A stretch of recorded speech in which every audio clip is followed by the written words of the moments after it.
का खंड 4 पढ़ते हैं कि खंड 4 क्या कहता है। इस अनुच्छेद की या अनुच्छेद 29 के खंड 2 की कोई बात राज्य को सामाजिक और शैक्षिक दृष्टि से पिछड़े हुए नागरिकों की किन्हीं वर्गों की उन्नति के लिए या अनुसूचित जातियों और अनुसूचित जनजातियों के लिए कोई विशेष उपबंध करने से निवारित नहीं करेगी। इसमें वही है दोस्तों कि यदि राज्य समझे इस अनुच्छेद और अनुच्छेद 29 के खंड 2 द्वारा यदि राज्य चाहता है कि शैक्षिक और सामाजिक विकास के लिए किसी शैक्षिक और सामाजिक विकास के लिए जो जो पिछड़े वर्ग अनुसूचित जनजातियों अल्पसंख्यकों के लिए कोई विशेष नियम बनाना चाहिए, कोई विशेष आरक्षण दिया जाना चाहिए जिससे वह प्रगति कर सके, उन्नति कर सके, तो राज्य बना सकता है।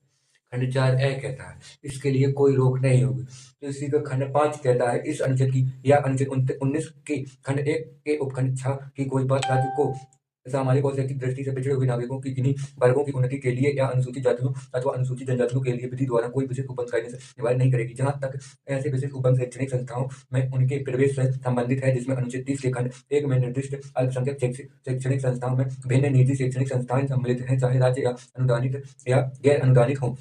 इसमें भी वही है दोस्तों कि यदि सरकार अल्पसंख्यकों, अनुसूचित जाति, अनुसूचित जनजातियों के लिए कोई विशेष आरक्षण बनाना चाहती है तो वो बना सकती है और उन्हें सभी प्रकार की शिक्षा दी जाएगी। तो इसी का खंड 6 पढ़ते हैं कि खंड 6 क्या कहता है। तो खंड 6 कहता है कि इस अनुच्छेद या अनुच्छेद 19 के खंड 1 के उपखंड 6 या अनुच्छेद 29 के खंड 2 की कोई बात राज्य को इसका उपखंड का कहता है। खंड 4 और खंड 5 में उल्लिखित वर्गों से भिन्न नागरिकों की आर्थिक रूप से दुर्बल किन्हीं वर्गों की उन्नति के लिए कोई भी विशेष उपबंध करने से निवारण नहीं करेगी। इसमें भी वही है दोस्तों कि यदि कोई व्यक्ति को विशेष वह जो बहुत ही निम्न स्तर का है उसे या फिर प्रगति करने के लिए कोई अवसर देना चाहती है सरकार तो दे सकती है।